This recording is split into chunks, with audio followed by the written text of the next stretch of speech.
नाज़रीन, बात हो रही है आज गिरदाब में मेडिकल नेग्लिजेंस पे और मेडिकल एरर के ऊपर, तिब्बी गलती और तिब्बी गफलत। मैं सर अब मुख्तसर हमारे प्रोग्राम का आखिरी हिस्सा छोटे छोटे सवाल करने हैं। हजूर वाला, जो आप बिल ला रहे हैं और आपने उसके सिलसिले में बाहर से लोगों को बुलाया, उन्होंने आपको बताया कि बाहर ये होती है हेल्थ केयर प्रोविजन बिल वगैरह सब, सर उसमें एक मैं आपको छोटी सी अर्ज करूं कि बाहर हमने भी काम किया है, वहां पे एक चीज होती है क्राउन इंडेमनिटी, वहां पे एक होती है मेडिकल प्रोटेक्शन सोसाइटी, वो एक खास किस्म की डॉक्टर के लिए मेडिकल और लीगल कवर होता है कि अगर उससे अपने पेशा वराना फराइज के दौरान कोई गलती हो गई तो उसे स्टेट कवर देगी। यहां तो सर स्टेट उसके पास जो थोड़ा बहुत कवर है उसको भी खींचने के लिए तैयार है। तो हजूर पूरी चीज को देखिए, दुनिया जहान में जहां पे वाकई अच्छे सिस्टम राइज हैं वहां पे हर एक के हकूक के तहफ़्फ़ुज़ के सिस्टम भी हैं। आप इससे वाकिफ हैं क्राउन इंडेमनिटी से? जी डॉक्टर साहब, आपने जो बात की है बिल्कुल मैं आपकी तायीद कर रहा हूं कि ये जो बिल है इसमें वो तमाम चीज़ें और मुतनाज़ा शिकें ख़त्म की जा रही हैं और वो तमाम चीज़ें उसमें शामिल की जा रही हैं जिनका आप जिक्र कर रहे हैं। बड़ी अच्छी बात है। उसमें क्वैकरी को भी शामिल किया गया है, बिल्कुल बड़ी कि जो जाली डॉक्टर अतायत है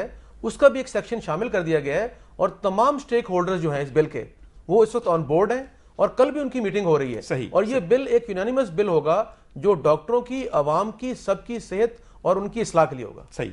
डॉक्टर साहब, आपसे एक आखिरी छोटा सा सवाल ये करना है सर, मैं ये पूछना चाहता हूं कि क्या डॉक्टरों में एक खास किस्म की अवेयरनेस भी आ गई है इन वाकयात के बाद कि अब उन्होंने भी ज्यादा कॉन्शियस हो जाना है, ज्यादा केयरफुल हो जाना है, मोहतात हो जाना है, और क्या प्राइवेट अस्पतालों ने भी अपने स्टैंडिंग और स्टैंडर्ड ऑपरेटिंग प्रोसीजर्स को बेहतर किया है? देखिए ये वन वे नहीं हो सकता, क्या आपके अंदर भी एक खास किस्म की हसासियत पाई जा रही है इन वाकयात के बाद?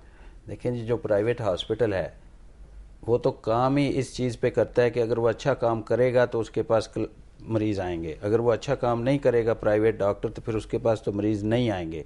सो उसने तो केयर जो देनी है वो दूसरे से ज़्यादा बेहतर देगा तो वहाँ काम करेगा, तो ये तो उसकी एक नेसेसिटी है।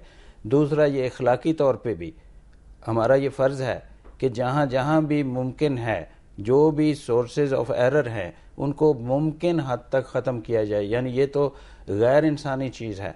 अभी बताइए, सोर्सेज ऑफ एरर थे, मार्जिन ऑफ एरर था। सिचुएशन ये है कि मैं आपको बताता हूँ, प्रोफेसर मसूद साहब हमारे प्रोफेसर ऑफ सर्जरी थे, गुर्दे का ऑपरेशन कराने गए थे, राइट गुर्दे की बजाय उनका लेफ्ट गुर्दा निकाल दिया गया था इंग्लैंड में, यू मस्ट बी अवेयर।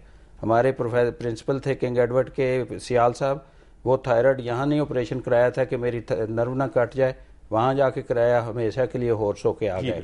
ये होती हैं चीज़ें, ये आप यहाँ पे बैठ के आसान है बात करनी, एरर जो है जब एक्सीडेंट होता है तो बता के नहीं होता, एक्सीडेंट हो जाता है। बिल्कुल। अच्छा सर, एक्सीडेंट की उन्होंने एक बात की, मैं आखिरी तरफ आपकी तरफ आ रहा हूँ। हजूर वाला, रोजाना एक तरफ आपने डॉक्टरों के खिलाफ एक मुहिम चलाई हुई है, आप पीएमए के सदर इलेक्ट हैं, पीएमए पे बात भी होगी, मगर आखिरी बात हमने आपसे ये पूछनी है कि इस वक्त जो मुल्क की सूरत हाल है, हर रोज धमाके, कल हमने कराची में 2 धमाके सुने, और सर ये खुशी की बात नहीं है, धमाके के बाद खबरें टेलीविजन देता है और धमाके में खून आलूद जख्मियों को तमाम डॉक्टर देखते हैं सरकारी अस्पतालों के। आप लोग कभी देखें कि एक धमाके के बाद किस तरह आपके छोटे छोटे से लेकर बड़ा डॉक्टर उन मरीजों पे जुटा होता है, जबकि आप एक खबर सुन के फिर आगे निकल जाते हैं। डॉक्टर साहब, कभी हमने इनको अप्रिशिएट करने की कोशिश की है कि जलजला आए तो यकीन कीजिए सबसे पहले डॉक्टर पहुंचता है, आपका धमाका हो तो सारे जख्मियों को अगर बचाने का कोई चांस है तो आपके सरकारी अस्पतालों में काम करने वाले डॉक्टरों को। ये गुज़श्ता रोज जो धमाके हुए हैं उसके अंदर अगर किसी ने सर्विसेज दी हैं तो these are the doctors. Jinnah hospital की इमरजेंसी के अंदर धमाका हो गया लेकिन डॉक्टर्स नर्सिस नहीं भागे वहां से, they still served over there. खुदा गवाह 2005 के अंदर के दीवारों के अंदर शगाफ पड़ गए थे जहां जाके डॉक्टर्स कम्युनिटी ठहरी थी, आप भी ठहरे थे, हमने भी वहां सर्विसेज की, पीएमए 1 साल वहां पे हॉस्पिटल चलाता रहा, लेकिन इसके बावजूद देयर वाज नन कि जिसने ये कहा कि हमने ये सर्विसेज एक्सटेंड नहीं करनी। एक गलती अगर लेके, वो एक फैज साहब का शेर है कि भी और कितने लहू चाहिए तुझे सरजमीन के, तुझे प्यास तेरी बुझ जाए। मुझे लगता है कि इस मुल्क के अंदर जो हमारे खिलाफ, डॉक्टर्स के खिलाफ और उन अच्छे सोशल वर्कर्स के खिलाफ जो इस मुल्क की खिदमत करना चाहते हैं बगैर किसी तमाम लालच के, उनको ये सिर्फ सजा देने की खातिर ये सारी चीजें की जा रही हैं। हमारे जो प्रोग्राम का वक्त खत्म हो रहा है सर, मैं आपकी बात आगे बढ़ाते हुए पेश करना चाहिए इन सबको जो खड़े हुए अपना काम कर रहे हैं, ड्यूटी से अंजाम दे रहे हैं, हमें ग्लोरीफाई करना चाहिए, यकीनन करना चाहिए सर। ख़वातीन हज़रात, हम आखिर में सिर्फ आपको ये बताना चाहते हैं कि मेडिकल नेग्लिजेंस, मेडिकल एरर کسی کی خواہش نہیں ہے. جب ایک مریض مرتا ہے تو یقین کیجئے, اور یہ میں اپنے ذاتی تجربے کے بنیاد پہ کہہ رہا ہوں, سب سے زیادہ دکھ اس کے ڈاکٹر کو ہوتا ہے, سب سے زیادہ مایوسی اس کو ہوتی ہے. لواحقین کو غم اور غصہ ہو سکتا ہے, ڈاکٹر کو جس قدر صرف غم ہوتا ہے اس کا آپ اندازہ نہیں کر سکتے. بتانا صرف یہ ہے کہ جب غلطی ہو جائے اور اس غلطی کو دور کرنے کے لیے آپ غلطیوں کا ایک پورا سلسلہ بنا لیں اور پورے معاشرے کو اپنے مسیحوں کے خلاف متحارب کھڑے کر دیں گے, تو پھر آپ کی اس غلطی کی وجہ سے کیا چیز مرے گی؟ وہ اعتماد جو ایک مریض اور اس کے مسیحا کے درمیان ہوتا ہے.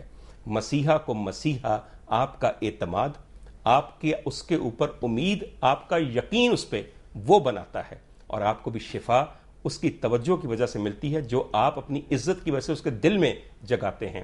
ہمیں آخر میں صرف آپ کو یہ کہنا ہے, غلطیاں کس سے نہیں ہوتی. مہذب معاشرے غلطیوں کو کم کرنا بھی جانتے ہیں اور غلطیوں کے بعد ان کا تدارک کرنا اور ان کو ڈیل کرنا بھی جانتے ہیں. خدا کے لیے وقتی سنسنی کے لیے اس اعتماد کو تباہ نہ کیجئے جو اس معاشرے اور اس کے مسیحاؤں کے درمیان ہے. کل کلا کو جب آپ کو ان کی ضرورت ہوگی اور وہ آپ کو تڑپتا ہوا دیکھ کر مجبوراً یہ کہنے پہ مجبور ہوں کہ نہیں میں اس آدمی کا علاج اس لیے نہیں کر سکتا کہ بل مجھے اس کی پاداش میں دفعہ 302 لگ سکتی ہے, تو پھر آپ لوگ بے انتہا پچھتائیں گے. اس کے بارے میں غور کیجئے, ہمیں اپنی رائے سے بھی مطلع کیجئے, اور آج کے گرداب سے ہم اب میرے خیال میں کچھ سطح آپ پہ آ چکے ہیں. ہمیں اجازت دیجئے, انشاءاللہ تعالی اگلے ہفتے پھر آپ سے ملاقات ہوگی. خدا حافظ.